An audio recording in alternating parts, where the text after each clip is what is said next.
Steps, ठीक है, urine formation के क्या क्या स्टेप्स रहते हैं। जब तुम कोई भी डायग्राम साइंस में बनाओगे, सबसे पहले तुम्हें एक चीज़ करनी है, तुम बॉक्स बनाओगे जो तुम्हारे डायग्राम की लिमिट को रिप्रेजेंट करेगा कि तुम्हारा डायग्राम इस बॉक्स से बाहर नहीं जाएगा। ठीक है, नेफ्रॉन का डायग्राम बनाते वक्त जितना ज़्यादा खुला डायग्राम तुम बनाओगे तुम्हारे लिए वो उतना ही लेस कॉम्प्लिकेटेड रहेगा। ठीक है, नेफ्रॉन के डायग्राम में डिफरेंट पार्ट्स हैं। सबसे पहला जो सेक्शन होता है उसको हम बोलते हैं Bowman's capsule,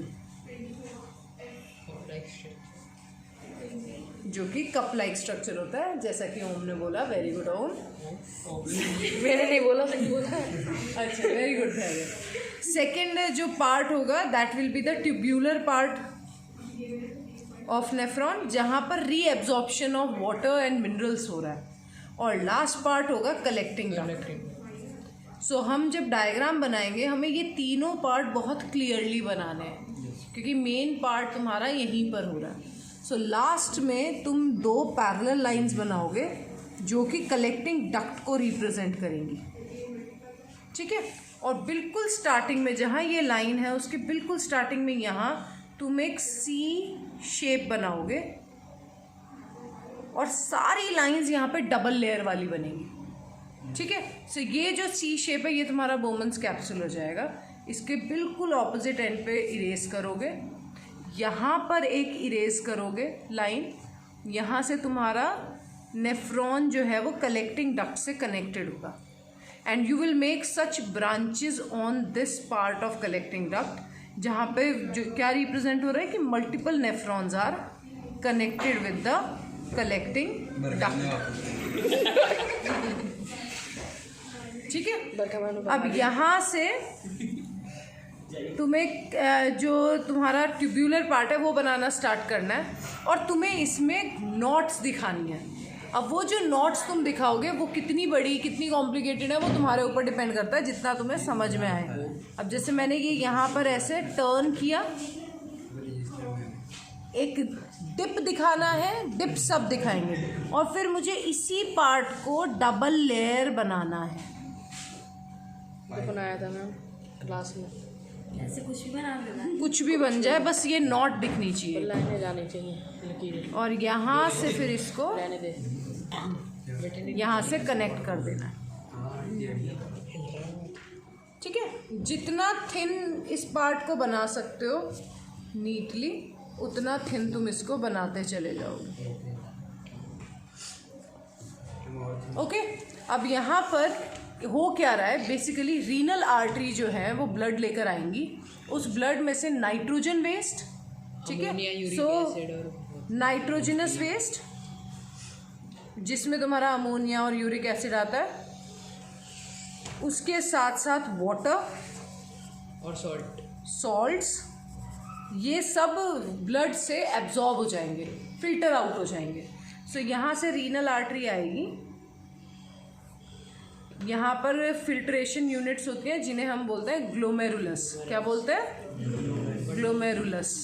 bundle of capillaries होते हैं उसमें। सो यहाँ से ब्लड आएगा, फिल्टर होगा, और फिर यहाँ से ब्लड बाहर चला जाएगा, फिल्टर्ड ब्लड जा रहा है। So entry exit, blood filter हो गया। अब जो ये फिल्ट्रेट बचा है ये एंटर करेगा तुम्हारा ट्यूब्यूलर पार्ट में। ट्यूब्यूलर पार्ट में जब ये एंटर करेगा, इसके अंदर जितना भी एक्सेसिव वाटर सॉल्ट होगा जो हमारी बॉडी को स्टिल नीडेड है वो एब्जॉर्ब हो जाएगा, और ये पूरा पाथवे फॉलो करेगा और जाकर कलेक्टिंग डक्ट में जाकर कलेक्ट होता चला जाएगा। And that is your urine. Reabsorption के बाद जो भी बचता है दैट इज़ यूरिन। अगर बॉडी में वाटर एक्सेस में है then this urine will be more diluted. अगर बॉडी में जो वाटर कंटेंट है वो ऑलरेडी बहुत कम है then the urine will be more concentrated. ठीक है, और हमें वो डिफरेंस कैसे पता चलता है? By the colour of urine.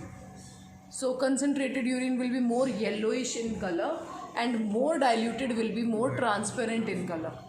दोनों ही situation are not good for our body. We need to maintain a healthy hue of urine. ठीक है, अब इसके अलावा क्योंकि ये एक पार्ट है बॉडी का जहाँ पर वर्क हो रहा है, obviously this will need energy. ठीक है। सो टिश्यूज़ को एनर्जी कहाँ से मिलती है? ग्लूकोज से।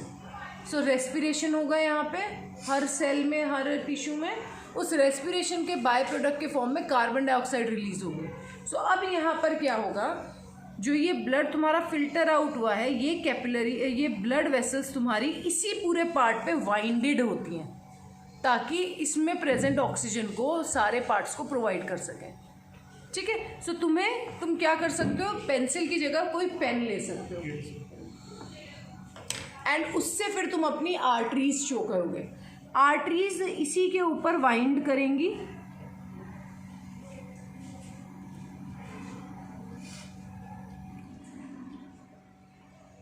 बोर्ड में पेन और तुम्हें इसी को डबल लेयर करना है। हर चीज को डबल लेयर करना जरूरी है क्योंकि हम क्या दिखा रहे हैं, हम यहाँ पे वेसल्स दिखा रहे हैं जिसके अंदर ब्लड फ्लो कर रहा है। ठीक है। यहाँ पर जब तुम आ जाओगे फिर तुम इसको यहाँ दिखाना, ये ऐसे ब्रेक करते हुए दिखा दिया है हमने। फिर यहाँ से ये ऐसे जाएगा और यहाँ पर जाकर ये ओपन हो जाएगा एंड अंदर फिर हम ऐसे दोनों ट्यूब्स के चारों तरफ ऐसे ब्लॉकेज दिखा देते हैं। बेसिकली हम दिखा रहे हैं कि ये पूरा जो वेसल्स है ये फैले हुए हैं। सो ये यहाँ से ब्लड जो है ऑक्सीजन देगा नेफ्रॉन को, टिश्यूज़ को नेफ्रॉन के, एंड वहाँ से फिर तुम्हारा कार्बन डाइऑक्साइड रिच ब्लड जो है एग्जिट करेगा यहाँ से। सो अब ये बन जाएगा रीनल वेन। वेन्स के अंदर डीऑक्सीजनेटेड ब्लड होता है और जो यहाँ पे ब्लड आ रहा था वो आ रहा था रीनल आर्टरी से। सो पहले रीनल आर्टरी से ऑक्सीजनेटेड ब्लड आया जिसमें बहुत सारा नाइट्रोजन वेस्ट था।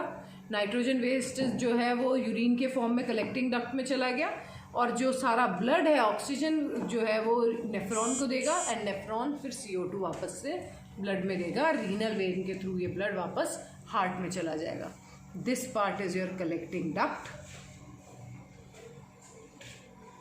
ठीक है। और ये तुम्हारा हो जाता है ट्यूब्यूलर पार्ट।